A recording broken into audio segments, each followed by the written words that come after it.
یہ معلوم ہوتا ہے کہ ہم نے جو جرائم کیے ہیں عوام کے خلاف، اپنے ملک کے خلاف، ہم نے لوٹ مار کی ہے، اب اس لوٹ مار کے پیسے کو بچانا ہی ہماری ترجیح اول ہونا چاہیے۔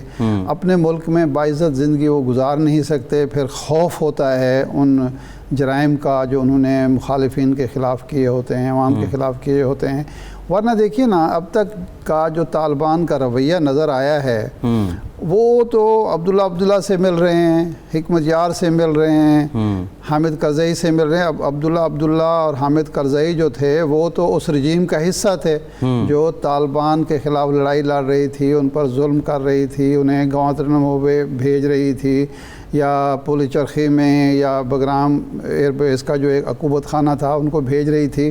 تو لیکن انہوں نے بجائے اس کے کہ ان سے کوئی انتقام لیا جاتا یا ان کو کے ساتھ فاصلہ پیدا کیا جاتا، وہ حکومت سازی میں ان سے مشاورت کر رہے ہیں۔ تو یہی رویہ ان کا ہو سکتا تھا اشرف غنی کے ساتھ بھی، لیکن اندر کا خوف جو ہے انہیں بھگا لے گیا۔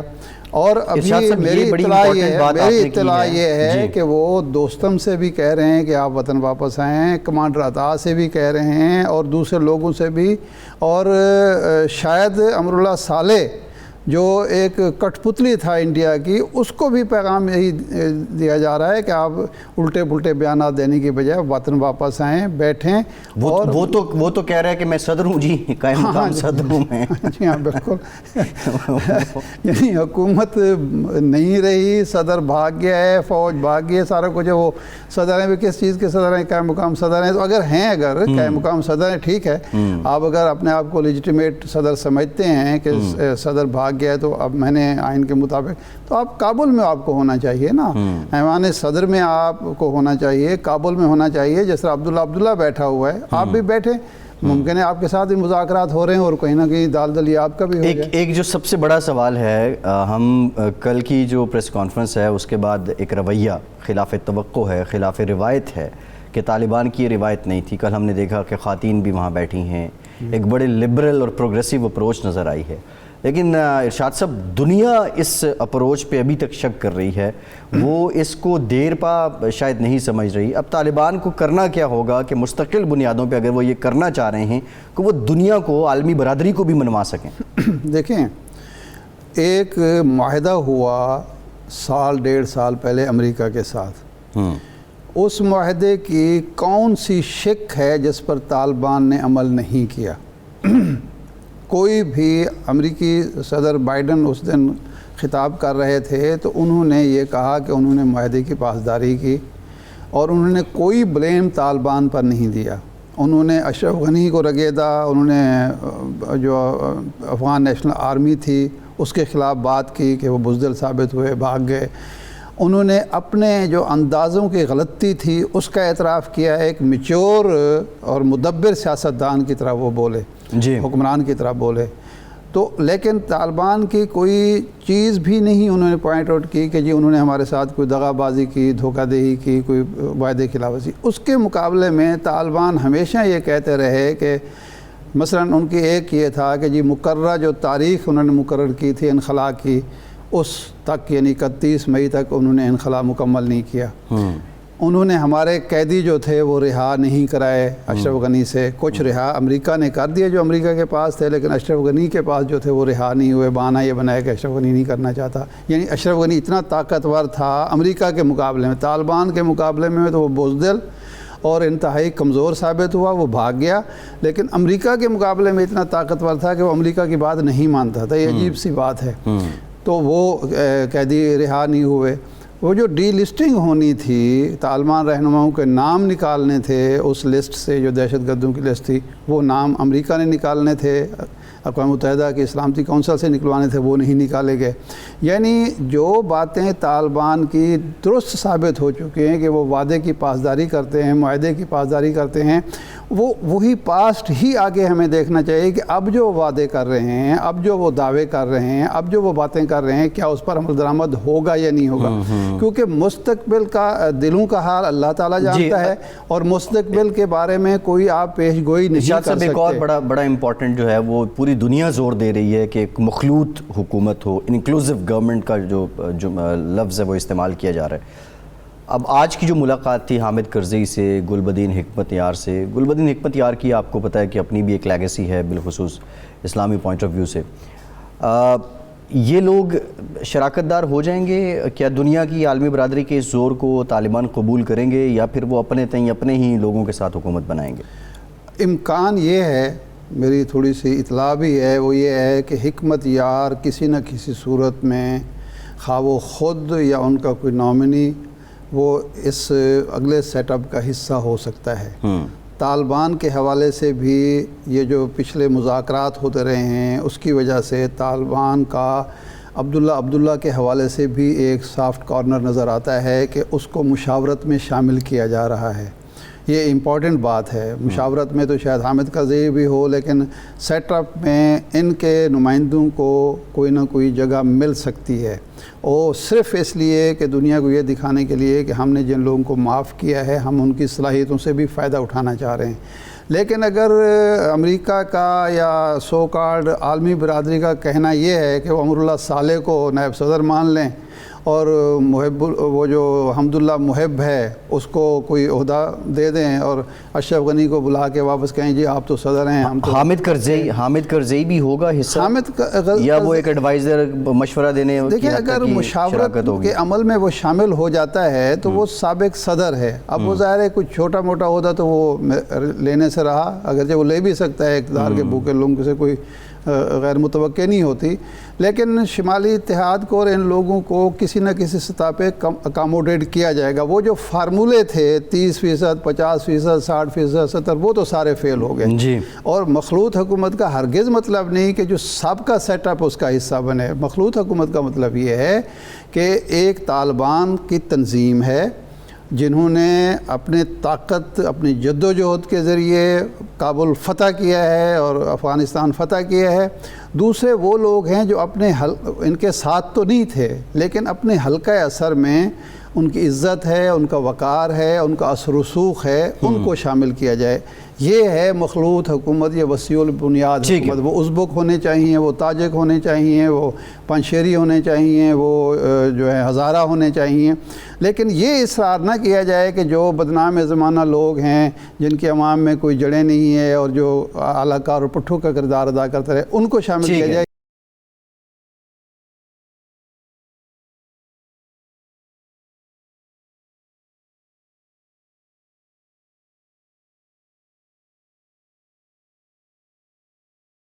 اب آتے ہیں اپنے گھر کی طرف۔ 3 سال ہو گئے عمران خان صاحب کی سرکار کو آئے ہوئے۔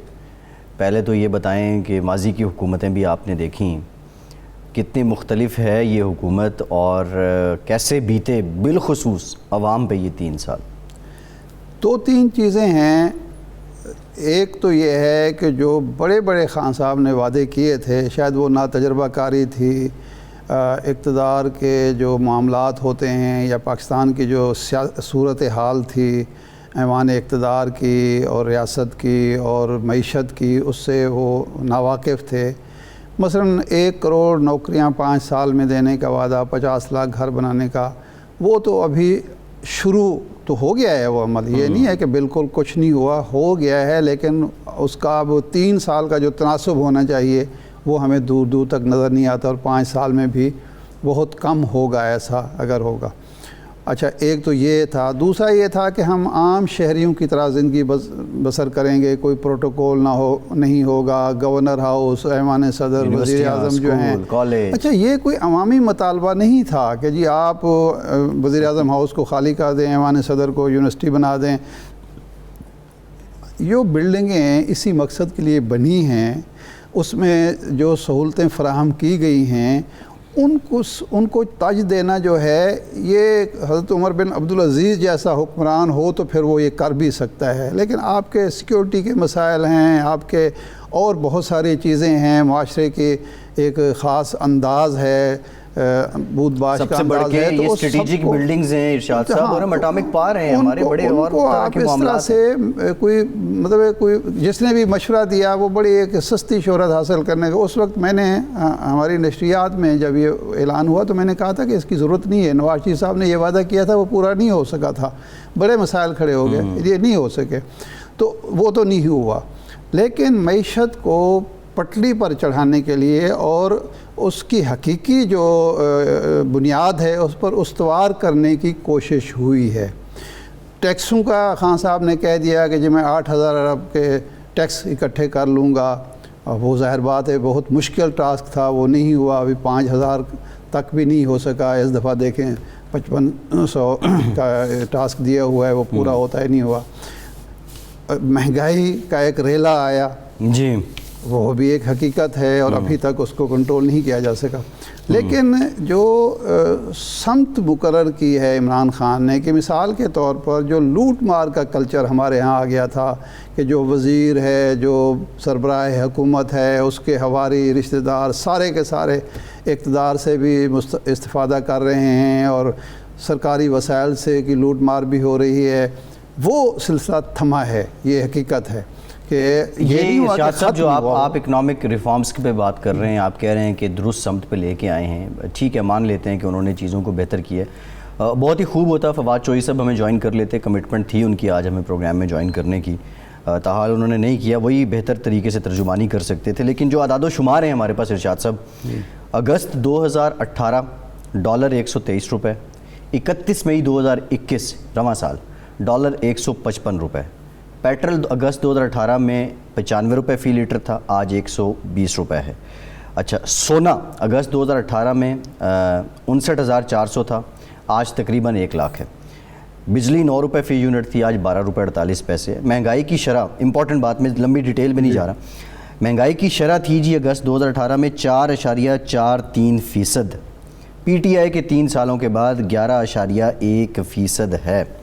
سر مان لیا یہ بہت اچھی یہ اکنامک ریفارمز ہونی تھیں، ان کے آفٹر میتھس بھی آنے تھے، لیکن یہ جو عوام کی حالت پتلی ہو گئی ہے، مہنگائی کے بوجھ تلے دب گئے ہیں، پھر کرونا بھی آ گیا، بڑے مسائل تھے، اس میں گورننس کا جو طرز حکمرانی ہے اس کا کتنا بڑا ہاتھ ہے کہ وہ ان اقدامات کا ریلیف عوام تک نہیں پہنچا سکے ہیں؟ دیکھیں گورننس تو ایشو رہا ہے، اس کی ایک ناتجربہ بھی تھی، کاری بھی تھی حکومت کی۔ پہلی دفعہ یہ حکومت میں آئے تھے، بہت سارے لوگ جو ان کے عمران خان صاحب کے ساتھی ہیں وہ اقتدار میں پہلے بھی رہے، لیکن جو کی پلیئر جن کو کہنا چاہیے وہ پہلی دفعہ وزیر اعظم صاحب، 2 صوبوں کے وزرائے اعلیٰ، جو امپورٹنٹ منسٹریز ہیں ان پر وہ لوگ تھے جو پہلی دفعہ اقتدار میں آئے۔ ناتجربہ کاری کے بھی نقصانات ہوتے ہیں۔ دوسرا، ٹیم کی سلیکشن میں بھی خان صاحب نے ٹھوکریں کھائیں، یہ اس میں کوئی شک نہیں ہے۔ پنجاب کا صوبہ ایک ایسے شخص کے حوالے کر دیا گیا جو کبھی صوبائی اسمبلی کا ممبر بنا، نہ وزیر رہا، گورننس کا کوئی تجربہ ہی نہیں ہے، اور ایک بڑا صوبہ جو ہے اس کے حوالے کرتے ہیں، وہ صوبہ جو حکومت سازی میں جس کا کی رول ہے، اور اس صوبے کو آپ حوالے کر رہے ہیں ایک ناتجربہ کار شخص کے حوالے، جہاں 3 بار شہباز شریف صاحب جیسا متحرک آدمی، فعال آدمی اور منجھا ہوا اور بیوروکریسی پر کنٹرول رکھنے والے شخص 3 بار وزیر اعلیٰ رہ چکا ہو، اس جب بھی لوگ دیکھیں گے اس وزیر اعلیٰ کو، اس کیپٹن کو، ٹیم کے کیپٹن کو، وہ اس کا موازنہ کریں گے شہباز شریف کے ساتھ۔ اور پھر وہاں آپ تبدیلیاں کرتے ہیں، 6 آئی جی تبدیل ہو جاتے ہیں، 5 چیف سیکرٹری تبدیل ہو جاتے ہیں، ہر چوتھے دن بیوروکریسی میں اکھاڑ پچھاڑ ہوتی ہے، تو اس سے ظاہر بات ہے استحکام کیسے آئے گا اور گورننس آپ کی کیسے بہتر ہوگی۔ یہ جو مہنگائی ہے، 3 فیکٹر ہیں اس میں، ایک انٹرنیشنل فیکٹر ہے، ایک پوری دنیا میں آیا، وہ فیکٹر اپنی جگہ پہ ہے، اس کو ماننا چاہیے، دوسرا کرونا کا فیکٹر ہے، لیکن تیسرا فیکٹر جو بیوروکریٹک کنٹرول ہوتا ہے قیمتوں پر، جو حکومتی مشینری کنٹرول کرتی ہے، وہ بھی اہم ہوتا ہے، لیکن وہ تو ہمیں نظر ہی نہیں آتا کہیں پہ۔ رونا روتے ہیں خان صاحب مافیاز کا، لیکن مافیاز کو کنٹرول کس نے کرنا تھا اور کس انداز میں، کس طرح کے لوگ کنٹرول کر سکتے ہیں؟ جو کارکن تھا تحریک انصاف کا، اس نے بیوروکریسی کے ساتھ مل کر ایک معاشرے کے اندر جو تھا وہ گرفت کرنی تھی ان مافیاز کی یا ان لوگوں ٹائیگر فورس نے، آپ کہہ رہے ہیں ٹائیگر فورس نے، لیکن وہ تو ہمیں کہیں نظر ہی نہیں آئی. ٹائیگر فورس بھی آج تک نظر نہیں، ایک دفعہ بنی اس کے بعد نہیں. ارشاد صاحب یہ دیکھیں جو آپ نے بات کی ہے نا، آپ بیوروکریسی کی بات کریں. ابھی چیف سیکرٹری صاحب پھر بدل گئے ہیں پنجاب میں. اب یہ سمجھ نہیں آ رہی کہ فالٹ بیوروکریسی میں ہے یا کہیں اور ہے. یہ اب یقینی طور پہ خان صاحب کو ڈھونڈنا ہوگا. دوسرا جو آپ نے سیاسی طور پہ پنجاب کو شو کیس کہا ہے، ہر سیاسی جماعت کا شو کیس ہے پنجاب. اس میں جو پرفارم کرتا ہے وہ وفاق میں حکومت بناتا ہے، اس میں تو کوئی شک نہیں ہے. لیکن ایک لمحے کو ہم نے دیکھا کہ پی ڈی ایم شاید حکومت کو کمزور کر بھی رہی تھی، پھر پی ڈی ایم ٹوٹ بھی گئی. ابھی جو حکومت کے مسائل ہیں وہ آپ نہیں سمجھتے کہ جو اندرونی خلفشار ہیں، پنجاب کی بات ہی کر لیں، ترین گروپ وہاں پہ موجود ہے، جو لوگ وزیر اعلیٰ نہیں بن سکے ان کی بھی اپنی رنجشیں ہیں، اور یہ مستقل یہ چیزیں 3 سالوں میں بڑھتی ہی رہیں، ان کو طول ہی ملتا رہا. کیا اب یہ کنٹرول ہو سکتی ہیں؟ نہیں، کنٹرول تو ہو سکتی ہیں، کیوں نہیں ہو سکتی، لیکن پرابلم یہ ہے کہ کنٹرول کرنے کا جو میتھڈ ہے وہ یہ نہیں ہے کہ ہر چوتھے دیکھیں نا، ایک وزیر جو اطلاعات ہے پنجاب میں بھی اور مرکز میں بھی، ایک آدمی جا رہا ہے، دوسرا آ رہا ہے، پھر تیسرا آ رہا ہے، پھر وہی پہلے والا پھر آ جاتا ہے، پھر وہ چلا جاتا ہے، وہ پھر آ جاتا ہے. تو اس کا مطلب ہے کہ کہیں نہ کہیں قوت فیصلہ کی کمی ہے، اور کہیں نہ کہیں آپ کا انتخاب کا طریقہ کار ناقص ہے. آپ جو سلیکشن کرتے ہیں خود اس سے مطمئن نہیں ہوتے، پھر اس کو تبدیل کرتے ہیں، اور اس کے بعد پھر آپ ایک سیکنڈ ویو آتی ہے، آپ سمجھتے ہیں کہ نہیں وہ آدمی مناسب تھا، اور پھر اس کو لے کر آ جاتے ہیں. تو یہ جو چیز ہوتی ہے، یہ جو حکومتیں جب مستحق ہوں گی تو معاشرے میں بھی استحکام آئے گا. جہاں لوگوں کو یہ احساس ہو کہ کل کا پتہ نہیں کہ یہ چیف سیکرٹری ہوگا نہیں ہوگا، یہ آئی جی ہوگا نہیں ہوگا، یہ وزیر اس وزارت پر ہوگا یا نہیں ہوگا، تو وہاں آپ کس طرح توقع کرتے ہیں کہ بیوروکریسی آپ سے تعاون کرے گی یا وہ کام کرے گی کھول کر؟ وہ تو ہاتھ پہ ہاتھ دھرے بیٹھے ہوگی کہ پتہ نہیں کل کو ہونا کیا ہے. تو اور جب ایک آدمی پرفارمنس اگر دے رہا ہے اور پھر وہ کنٹینیو کرتا ہے تو وہی پالیسی کے تسلسل کا ذریعہ بنتا ہے نا. پالیسی میں جو تسلسل کی بات کی جاتی ہے وہ افراد کے ساتھ ہوتی ہے. پالیسی بذات خود تو کچھ نہیں ہوتی، پالیسی بن گئی، اس میں تسلسل اسی صورت میں ہوگا کہ وہ ایسے لوگ بیٹھے ہوں جو اس کو امپلیمنٹ کر رہے ہوں. اگر ہر چوتھے دن ایک گاڑی کا ہر تیسرے دن آپ ڈرائیور بدلیں گے اور پھر اس کو راستوں کا بھی پتہ نہیں ہوگا اور اس کو باقی چیزوں کا بھی پتہ نہیں ہوگا تو پھر بالکل ٹھیک ہے. بالکل ٹھیک ہے ارشاد صاحب. یہ 3 سال مکمل ہونے پہ نون لیگ نے بھی ایک اعلان کیا تھا کہ وہ 17 کو کرپشن پیپر جاری کریں گے عمران خان صاحب کی حکومت کے خلاف. خیر وہ یوم عاشورہ کے باعث آج جب ان کے لوگوں سے بات ہوئی تو انہوں نے کہا کہ ہم نے ملتوی کیا، اب جمعے کو ہم جو ہے وہ کریں گے. ایک ڈیٹیل ایکٹیویٹی ہے ان کی. خیر نون لیگ کا اب اس سارے معاملے میں ایک کی پلیئر رہی ہے پاکستان کی سیاست میں ان 3 سالوں میں، ابھی بھی ہے، اپوزیشن کی دیگر جماعتیں بھی ہیں. اس سے متعلق بھی ایک بریک کے بعد بات کرتے ہیں.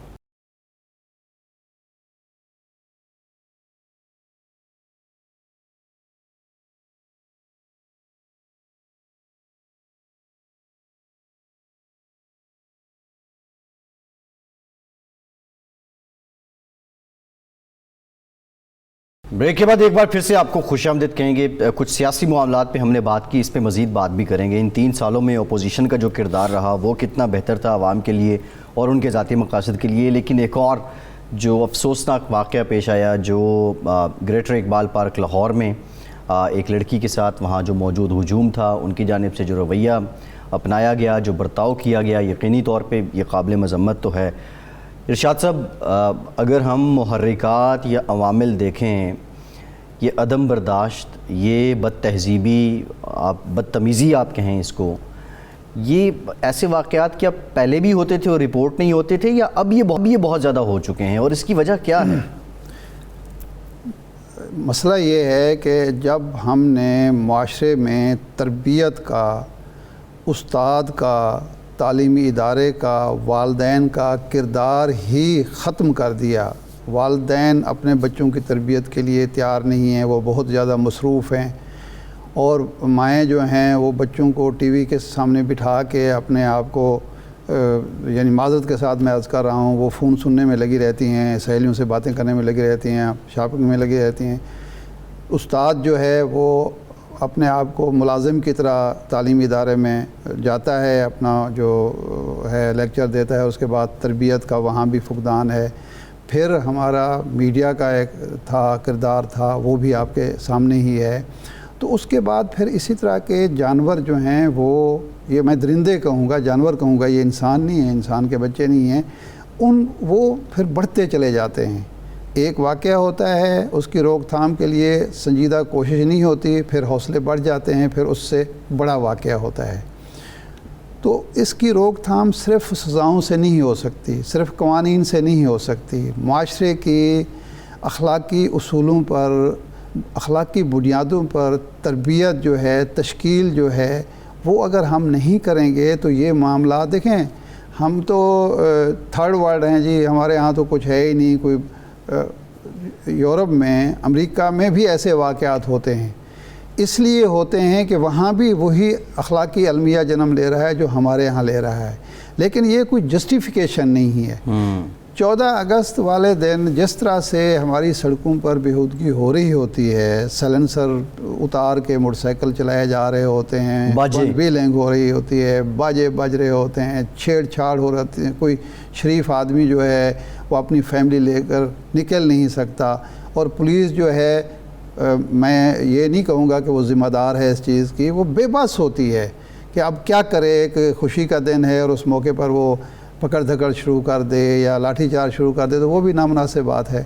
تو ہمیں اپنی اخلاقی اقدار کی طرف واپس لوٹنا ہوگا اور پولیس کو اور اداروں کو مضبوط کرنا ہوگا. ہم لوگ، ہم حکومت ہیں یا معاشرہ ہیں یا جو سٹیک ہولڈرز ہیں، وہ اخلاقیات پہ انویسٹ کتنا کر رہے ہیں؟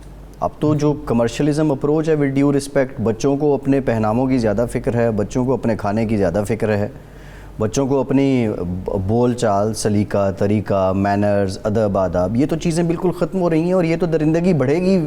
نہیں، اس سے بھی زیادہ اہم بات یہ ہے کہ جو ہمارے ہاں غلط ہو رہا ہے اس کو روکنے کا جذبہ ماند پڑ گیا ہے. پہلے یہ ہوتا تھا کہ 2 لوگ غلطی کر رہے ہوتے تھے، 4 لوگ اس کو روک رہے ہوتے تھے، ان کو سمجھا رہے ہوتے تھے، اس کا تدارک کرنے کی کوشش کر رہے تھے. اب ہمارے ہاں جو یہ آیا ہے، کلچر آیا جی، ہمیں کیا،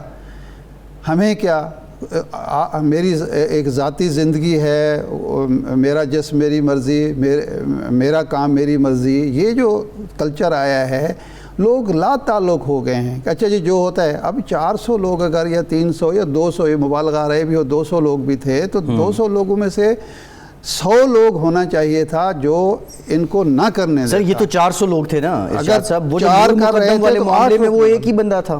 دیکھیں وہ ایک لبرل اپروچ تھی، وہ تو میرا جسم میری مرضی والے تھے نا. یہ مسئلہ نہیں، میں تو ایک رویہ کا مسئلہ ہے، ایک پیدا کیا گیا ہے نا رویہ کہ جی ہمیں کیا. پہلے یہ ہوتا تھا، ہم نے بچپن میں دیکھا کہ جی ایک محلے کا جو بڑا ہوتا تھا وہ سب کا بڑا ہوتا تھا. ایک سکول ٹیچر جو ہوتا تھا وہ ساری کلاسوں کا ٹیچر ہوتا تھا. یہ نہیں تھا کہ جی میرا ٹیچر مجھے ڈانٹ سکتا ہے، وہ دوسری کلاس کا ٹیچر جو جونیئر کلاس کا ٹیچر ہے وہ بھی مجھے ڈانٹ سکتا ہے، مجھے سزا دے سکتا ہے. اب یہ ہے کہ سکولوں کی حالت یہ ہے، تعلیمی اداروں کی حالت یہ ہے کہ کسی طاقتور کے بارسوخ آدمی کے، کسی ایم پی ایم این اے کے بچے کو استاد ڈانٹ دے تو وہ ڈنڈے لے کے پہنچ جاتے ہیں. ارشاد صاحب ایک سوال اور ہے، ایک سوال ہو رہا ہے، یہ تو ہو گیا ٹھیک. اب اس واقعے سے متعلق جو بنیاد بتائی جا رہی ہے کہ شاید یہ لڑکی جو گئی وہاں پہ، ظاہر ہے 14 اگست کا دن تھا، باہر لوگ نکلتے ہیں، کچھ باتیں سوشل میڈیا ایپ کے ساتھ بھی منسوب کی جا رہی ہیں.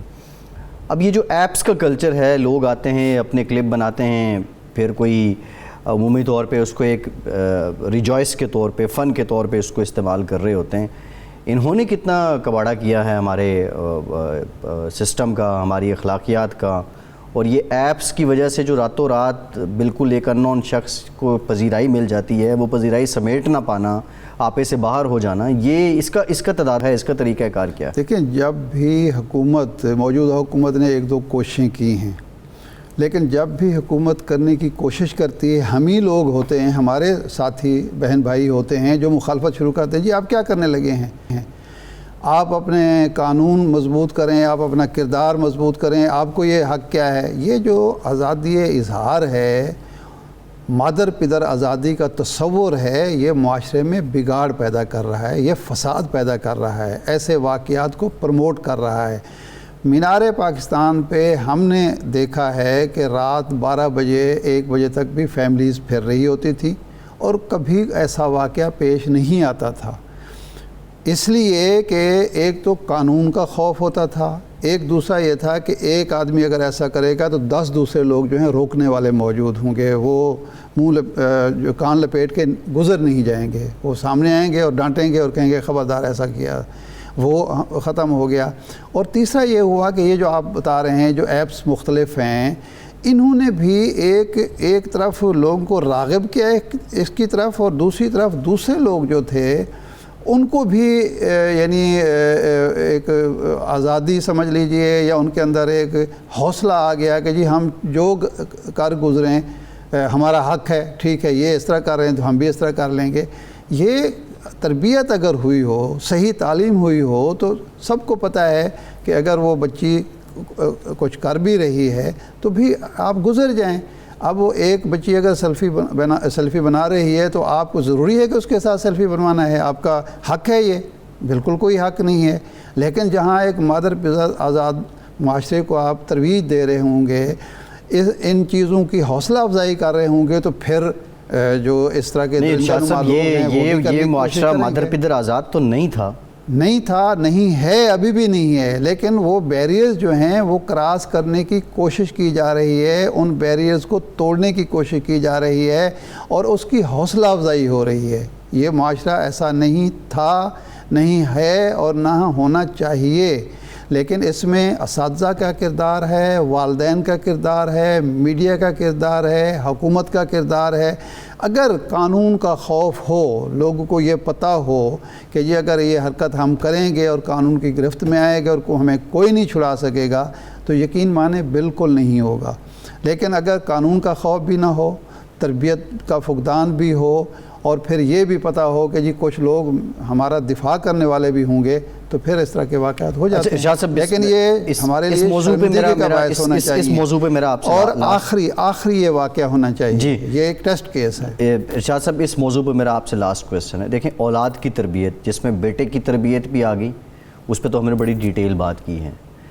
ان واقعات کو روکنے کے لیے، یا خدا نہ کرے کہ ایسے واقعات پھر ہوں، بیٹی کی تربیت کتنی امپورٹنٹ ہے، اس کا اسلوب، اس کا برتاؤ کتنا امپورٹنٹ ہے، اور اس کے لیے آپ جو والدین کا بار بار ذکر کر رہے ہیں وہ کیا ذمہ داری بنتی ہے؟ اگر ہم بیٹا یا بیٹی دونوں کی تربیت اس نہج پر کریں کہ صرف ان کو ایک بات باور کرا دیں جی کہ ہم عزت دار لوگ ہیں، ہم شریف لوگ ہیں، بیٹا آپ سڑک پہ ہوں، آپ اسکول کالج میں ہوں، آپ شاپنگ سینٹر میں ہوں، آپ کسی پارک میں ہوں، ہماری عزت کا دفاع کرنا، محفوظ رکھنا آپ کی ذمہ داری ہے۔ یہ احساس اگر ہم نے بچوں کو پیدا کر دیں تو اس طرح کے واقعات نہیں ہوں۔ ارشاد صاحب، ہمیں جوائن کر لیا زبیر صاحب نے، مسلم لیگ نون کے سینئر رہنما ہیں۔ بہت شکریہ زبیر صاحب آپ کے وقت کا۔ زبیر صاحب، ہم ذکر تو لاہور واقعہ کا کر رہے تھے، لیکن 3 سال ہو گئے عمران خان صاحب کی حکومت کو، تو کیسے گزرے، کیسے بیتے یہ 3 سال آپ کی جماعت پہ، پاکستان کے عوام پہ؟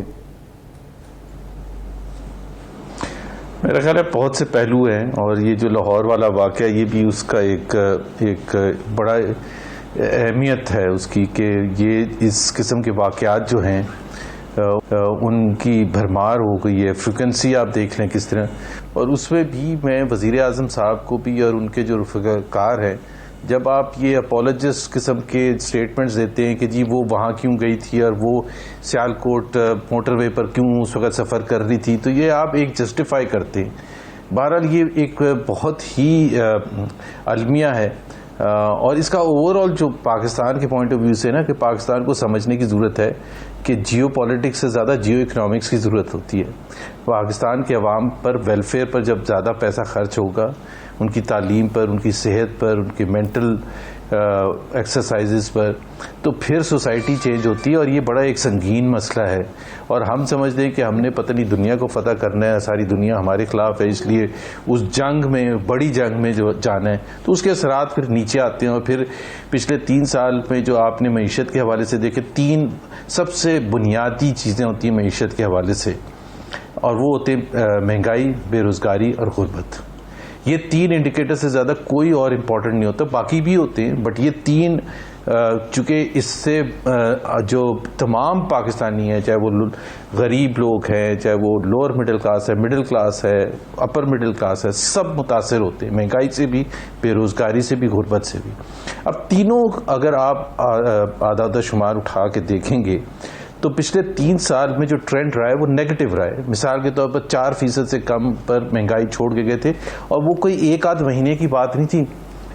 5 سال پر اگر آپ ایک بھی کوئی دالیں اٹھا لیں یا چینی اٹھا لیں یا آٹا اٹھا لیں تو اس کو کنٹرول کرنے کا ایک میکانزم ہوتا ہے.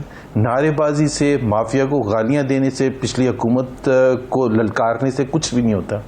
اس کا مطلب یہ ہوتا ہے کہ آپ ٹرائبل سوسائٹی کی طرح ایک حکومت رن کرنا چاہتے ہیں کہ جس میں آپ آواز بلند کریں گے تو ساری قیمتیں نیچے آ جائیں گی. ایسا ایک ماڈرن نیشن سٹیٹ میں ایسا ہوتا نہیں ہے. تو اس کی وجہ سے مہنگائی ڈبل ڈیجٹ میں چلی گئی.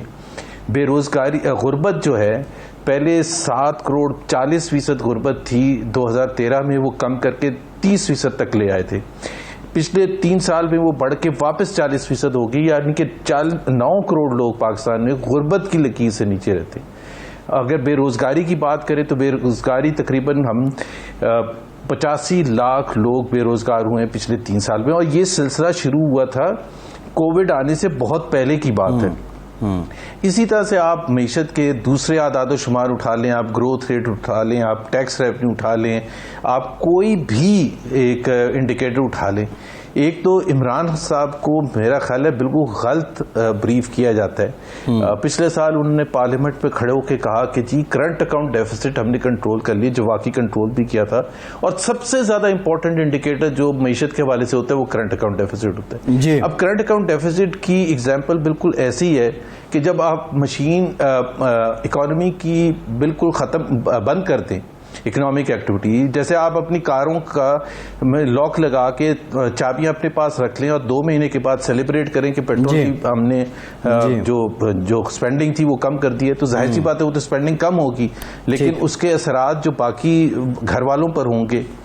تو کوئی بھی فورن پالیسی آپ اٹھا کے دیکھ لیں, گورننس اٹھا کے دیکھ لیں, پبلک سیکٹر اینٹیٹیز ٹھیک ہے. زبیر صاحب ایک بریک لیتے ہیں, ایک بریک لیتے ہیں. بات یہ ہے ایک بریک کے بعد جب واپس آئیں گے تو جو آپ بات کر رہے اگست 2018 میں جو 19 ارب ڈالر کا کرنٹ اکاؤنٹ خسارہ تھا, اور اب جو مئی کے اعداد و شمار ہیں ہمارے پاس 1.6 ارب ڈالر کا سرپلس ہے, یہ اس وجہ سے ہے کہ پیسہ جب خرچ ہو رہا ہوتا ہے تو اکاؤنٹ خسارے میں جاتا ہے. آپ یہ دلیل دے رہے ہیں. خیر مزید معاملات پہ بھی بات کریں گے, افغانستان کے معاملے پہ بالخصوص نون لیگ کا کیا موقف ہے, بریک کے بعد اس پہ بات کرتے ہیں.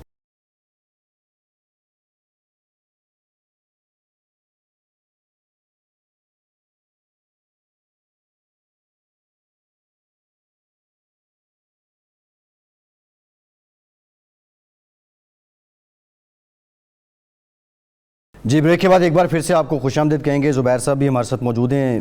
ارشاد صاحب, یہ خیر مہنگائی کے معاملات تو ہیں, اس سے پہلے ہم کچھ اکنامک ریفارمز کی بات بھی کر رہے تھے. حکومت کی یہ دلیل اپنی جگہ ہے, لیکن سیاسی طور پہ ارشاد صاحب جو احتساب کا معاملہ تھا اس کو لے کے آپ سمجھتے ہیں کہ P T I known league پہ لگائے گئے الزامات کو ثابت کر سکی ہے اور نون لیگ کی کرپشن کو ایکسپوز کر سکی ہے؟ ارشاد صاحب یہ فواد چوہدری صاحب آ جاتے ہیں ہمارے پروگرام میں وعدے کے مطابق, تو ہم ان سے یہ سوال کرتے ہیں کہ 3 سال کے دوران کتنے لوگوں کو سزا ہوئی ہے. 3 سال کوئی تھوڑی مدت نہیں ہے, 6 مہینے, سال.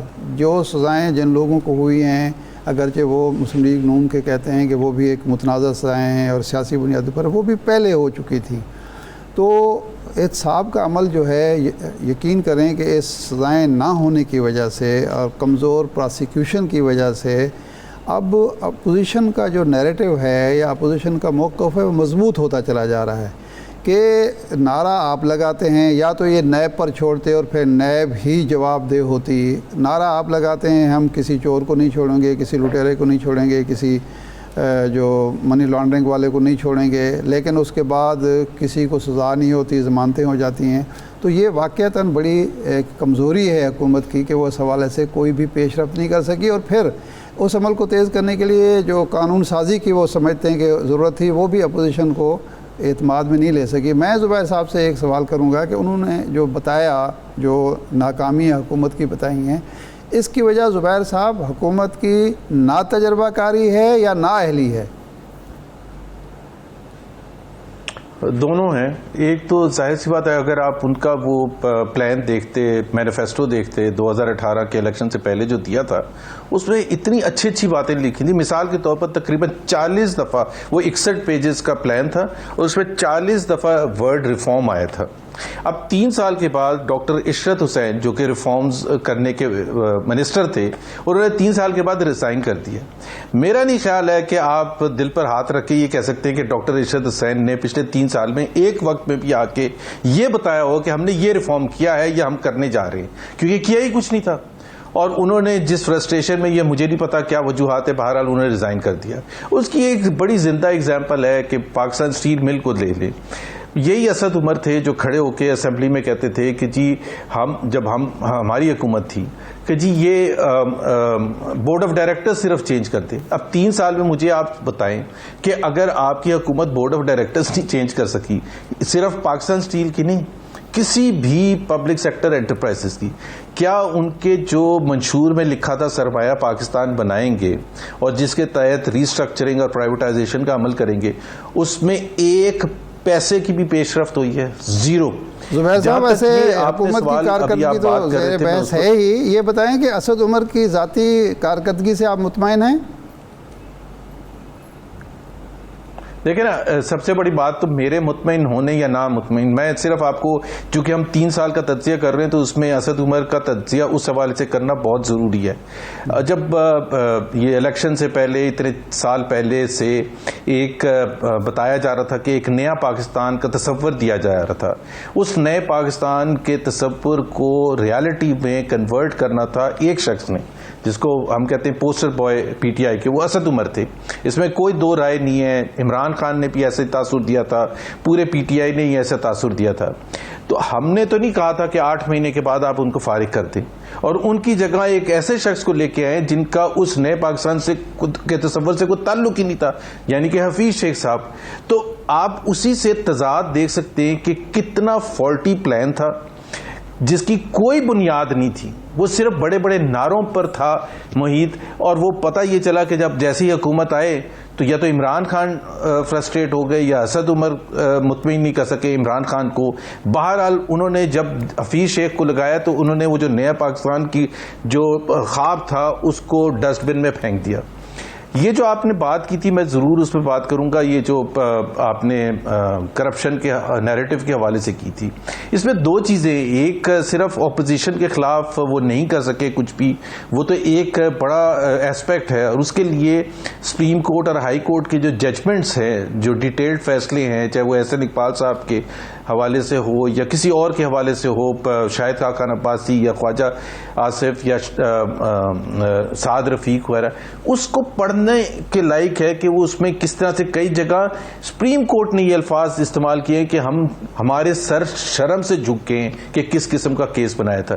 دوسری بات ان کی اپنی کرپشن کے حوالے سے, اب انٹرنیشنل وہ جو ٹرانسپیرنسی انٹرنیشنل ہے, 3 سال, ابھی 3 سال کی رپورٹ نہیں آئی ہے, بٹ آئی ایم 100% شیور کہ وہ پاکستان کا درجہ خراب سے خراب تر ہوتا جا رہا ہے. کیونکہ آپ نے جو اصلاحات کرنی تھی یا آپ نے کرپشن کے حوالے سے جو آواز بلند کی تھی, تو وہ ندیم بابر صاحب نے کرپشن کی, آپ نے کہا ہم 3 مہینے کے لیے ان کو فارغ کر رہے ہیں, ان کے بارے میں رپورٹ آ جائے گی تو واپس. اب 6 مہینے ہو گئے, پوری قوم کو نہیں پتا, میں صرف ایک ایگزامپل دے رہا ہوں. اسی طرح سے آپ وہ میڈیسنز کے حوالے سے کرپشن ہوئی, عامر کیانی صاحب اس میں نشاندہی ہوئی, تو ان کو وہاں سے نکال کے سیکرٹری جنرل بنا دیا پارٹی کا. اب زبیر صاحب, یہ بتائیے, عمر ایوب ہمارے وزرائے کرام کہتے ہیں جی اندرونی سطح پر کامیاب نہ ہوئے ہوں لیکن خارجہ پالیسی ہماری بہت کامیاب ہے, اور عمران خان صاحب نے پاکستان کا قد کاٹ جو ہے دنیا میں اور وقار اور عزت جو ہے وہ بہت بڑھا دیا ہے. آپ اس سے متفق ہیں؟ لیکن اس کی بھی جو کہتے ہیں نا کہ the test of the pudding is in its eating, کہ جب 2019 میں سب سے بڑا چیلنج آیا تھا جب ہندوستان نے آرٹیکل 370 یا 35A کو ختم کیا تھا اور کشمیر کو انڈیا کی یونین کا حصہ بنا دیا تھا, لائک اینی ادر پروونس جیسے یو پی ہے, مہاراشٹرا ہے, تو پاکستان نے جب اس کا ریاکشن کیا, اور کرنا بھی چاہیے تھا, تو اس کے بعد ہمارے ساتھ 3 ملک تھے 210 ممالک میں سے, 3 ایک ایران، ایک ترکی اور ایک ملائیشیا، جنہوں نے پاکستان کی قرارداد کو سپورٹ کیا تھا. اور یہ وہ 3 ممالک تھے جو ملائیشین سمٹ کر رہے تھے اس سے چند ماہ بعد، جس پر عمران خان صاحب نے کمٹ کیا کہ وہ جائیں گے اور لاسٹ مومنٹ پر وڈرا کر لیا. سو ہمارا دیکھیں نا کمیٹی آف نیشنز میں ہماری کیا پرسپشن ہے، کون ہمارے ساتھ کھڑا ہے؟ کوئی ایک آپ بتا دیں کہ 5 ملک گن کے کہ یہ سعودی عربیہ، عمان، کون ہے ہمارے ساتھ؟ ایک اور معاملہ ہے یہ جو اس وقت حالات ہیں افغانستان کے، نون لیگ کی اس پہ پالیسی کیا ہے؟ کوئی ابھی تک ہم نے دیکھا کہ پالیسی سٹیٹمنٹ آپ کی لیڈرشپ کی جانب سے سامنے نہیں آیا، اور یہ خاموشی کیوں ہے؟ پارٹی کے سربراہ اور اپوزیشن لیڈر جو ہیں خاموشی اس لیے ہے، ایشو پر جی چلے میں بول دیتا ہوں. ایک تو میرا اپنا آرٹیکل بھی کل آیا تھا، 24 گھنٹے کے اندر اندر آیا تھا. بطور اپوزیشن لیڈر جو شہباز شریف صاحب کی خاموشی ہے زبیر صاحب؟ نہیں، خاموشی نہیں ہے، میں آپ کو بتا دیتا ہوں. دیکھیں، جو بھی واقعات ہوئے ہیں افغانستان میں وہ اتنی تیزی سے ہوئے ہیں کہ وہ کوئی بھی اس کو پریڈکٹ نہیں کر رہا تھا. اور میں اس کی اگزامپل دیتا ہوں. آج میں آپ ہی کے کسی اور بھائی سے، میڈیا کے بندے سے بات کر رہا تھا کہ پاکستان میڈیا کا ایک شخص بھی کل پریس کانفرنس میں موجود نہیں تھا. واٹ ڈز اٹ شو؟ وہ کہتا ہے جی ہمیں پتہ ہی نہیں چلا اتنی جلدی چیزیں چینج ہوئی. تو جب میڈیا کو نہیں پتہ چلا اکراس دا بارڈر وہ وہاں پہنچ نہیں سکے کور کرنے کے لیے خود سے، جو کہ بڑا ضروری تھا. تو آپ حالات ایسے ہیں کہ ہمارے لیے اس وقت صرف ایک چیز امپورٹنٹ ہے کہ پہلی بات تو یہ ہے کہ امن کے ساتھ سب کچھ ہو. دوسری چیز یہ ہے کہ حکومت جو ہو وہ نیشنل گورنمنٹ ہو جس میں تمام طبقات شامل ہوں. تیسری چیز یہ ہے کہ طالبان کے حوالے سے جو خدشات ہیں، بہت سے خدشات انہوں نے دور بھی کیے ہیں کل پریس کانفرنس میں، اور جو پچھلے 48 گھنٹے یا 72 گھنٹے میں جو بھی کابل میں یا دوسرے علاقوں میں ہوا ہے اس سے یہ تو بہت کام ہوا ہے معاملہ کہ جی وہ طالبان اس قسم کے جو لوگوں کے خدشات سے کہ شاید بدلے لیں گے یا جو بھی لیں گے. اور سب سے بڑی بات یہ ہے کہ ریپریزنٹیٹو گورنمنٹ اگر نہیں بنے گی، جو پہلے غنی صاحب کے ساتھ معاملہ تھا یا کرزئی صاحب کے ساتھ معاملہ تھا، اس بات پر تو ہماری کوئی دو رائے نہیں ہے کہ امریکہ وہاں ایک آکوپائنگ فورس کے طور پر تھا. اور خاص طور پر جب سے اسامہ بن لادن کو پکڑا تھا اور ان کو مار دیا تھا تو اس کے بعد 10 سال امریکہ کیا کر رہا تھا؟ اس کی کوئی جسٹیفیکیشن نہیں تھی. تو وہ ایک افغانستان کا ایک اندرونی معاملہ تھا. ہم سمجھتے ہیں کہ اندرونی معاملہ اندرونی ہی رہے، اس کے امپیکٹ پاکستان میں نہ ہو. تو اس وجہ سے ہمیں ہر اس معاملے میں لگ یہ رہا ہے کہ نون لیگ حکومت کے ساتھ ایک پیج پہ ہے، حکومت بھی تقریباً ایسی ہی بات کر رہی ہے. لیکن حکومت بھی ویٹ اینڈ سی کا ہی کر رہی نا. ہر حکومت کو بہت سی چیزیں پتہ ہوں گی اندرونی طور پر جو ہمیں نہیں پتا. تو جب تک حکومت ہمیں بریف نہیں کرے گی اس طرح سے معاملات کے حوالے سے، نون لیگ صاحب کیا سمجھتی ہے کہ حکومت کو از خود انیشیٹو لے کے طالبان حکومت کو تسلیم کر لینا چاہیے یا ویٹ اینڈ سی کی پالیسی درست ہے؟ دیکھیں اگین پاکستان کو ایسا کوئی قدم نہیں اٹھانا چاہیے کہ جس سے پاکستان کی آئسولیشن اور زیادہ بڑھ جائے. تو ایک تو یہ ہے کہ پاکستان کوئی اکیلا ملک نہیں ہے کہ جی افغانستان میں کیا ہو رہا ہے. چین ہو یا روس ہو یا دوسرے ممالک ہوں، امریکہ ہو یا یورپ کے ممالک ہوں، تمام ممالک جو ہیں اس وقت انتظار کر رہے ہیں کہ کیا ہوتا ہے وہاں. اور ابھی تو وہاں حکومت بھی نہیں اناؤنس ہوئی ہے تو ہم تسلیم تو اس وقت کرنے کا وقت آئے گا جب وہاں حکومت بن جائے گی. کیا وہ ریپریزنٹیٹو حکومت ہوگی؟ نیریٹو کا، مفاہمت کا یا مزاحمت کا وہ طے ہو گیا کہ اب مزاحمت کی پالیسی چلے گی یا مفاہمت کی پالیسی چلے گی؟ دیکھیں میں تو اس کو ہمیشہ سے ایک طرح سے بیان کرتا ہوں، اور وہ ایک کوئی مسلم لیگ نون کا بیانیہ کی بات نہیں ہے، وہ کسی کا بھی بیانیہ ہوتا ہے. ہماری اپنی پرسنل لائف میں بھی، کنٹری کی لائف میں بھی، ہم ہندوستان کے حوالے سے بھی کہتے ہیں کہ جی ہم کوئی اکراس دا بارڈر کوئی فائرنگ نہیں کریں گے، کوئی ایسی چیز نہیں کریں گے جس سے یہ لگے کہ ہم لائن آف کنٹرول کی خلاف ورزی کر رہے ہیں. لیکن اگر انڈیا کرے گا تو پھر ہم کریں گے نا. تو اسی طرح سے اگر ہمارے بندوں کو اٹھا کے اندر بند کر دیا جائے گا بغیر وجہ کے اور ان کو مشکل ترین وقت کے ساتھ گزارا جائے گا تو ہم ریئیکٹ بھی کریں گے، اور کئی دفعہ ریئیکٹ کرنے میں ریڈ لائن بھی کراس ہوتی ہے. تو مفاہمت کا مطلب صرف ایک ہے، اور وہ اس وقت ہو سکتی ہے جب ایون پلینگ فیلڈ ملے پاکستان مسلم لیگ نواز کو اسی طرح سے جس طرح باقی پولیٹیکل پارٹیز کو، خاص طور پر پی ٹی آئی کو ہے. تو ہم کہتے ہیں کہ ایک ہم سیاسی جماعت ہیں, ہم کسی کے ساتھ لڑائی جھگڑا نہیں کرنا چاہتے, ہم بالکل سیاست کرنا چاہتے ہیں, لیکن اگر ہمیں مشکل حالات میں ڈالا جائے گا تو ہم پھر ریئیکٹ بھی کریں گے اور سخت باتیں بھی کریں گے اور سخت جملے بھی نکلیں گے. اس وقت جو میاں نواز شریف صاحب کی خاموشی ہے, مریم نواز صاحبہ کی خاموشی ہے, تو اس کا مطلب ہے کہ جو پلینگ فیلڈ جو ہے وہ مل چکی ہے. بالکل بھی نہیں ملی ہے جی, بالکل بھی نہیں ملی ہے. اس کا تاثر تو میرا خیال ہے یہ بالکل غلط ہے کہ ایون پلینگ فیلڈ مل چکی ہے. ابھی آپ کو پتا ہے کہ ہمارے شدید تحفظات ہیں آزاد کشمیر کے الیکشن کے حوالے سے, الیکٹورل ریفارمز کے حوالے سے, وہ جو مشین ایک ایجاد کی گئی ہے اس کے حوالے سے. اور یہ خاموشی کیوں ہے؟ جو اس وقت ملک میں ہم کہتے ہیں کہ آپ نے نیب کو استعمال کیا تھا اور اپوزیشن کو دبانے کے لیے, خاص طور پر مسلم لیگ نواز کو, تو اس کو پھر آپ ادھر بھی تو استعمال کریں. آپ جو فورن فنڈنگ کیس ہے اس میں بھی استعمال کریں. آپ معلم جبا کیس بند کر دیتے ہیں. آپ نہیں زبیر صاحب پھر خاموشی کیوں ہے؟ مریم صاحبہ بھی خاموش ہیں, نواز شریف صاحب بھی بالکل خاموش بیٹھے ہوئے ہیں, اور شہباز شریف صاحب بھی خاموش لگ رہے ہیں. نہیں, خاموش نہیں ہے. دیکھیں وہ سیاست کا ایک ہر چیز کا وقت ہوتا ہے. مریم نواز بالکل جی ٹھیک ہے زبیر صاحب, یہ میں آپ کو زبیر صاحب پروگرام کا وقت ختم ہو گیا. بہت شکریہ محمد زبیر صاحب. ارشاد عارف صاحب آپ کا شکریہ. آج کے پروگرام سے اتنے.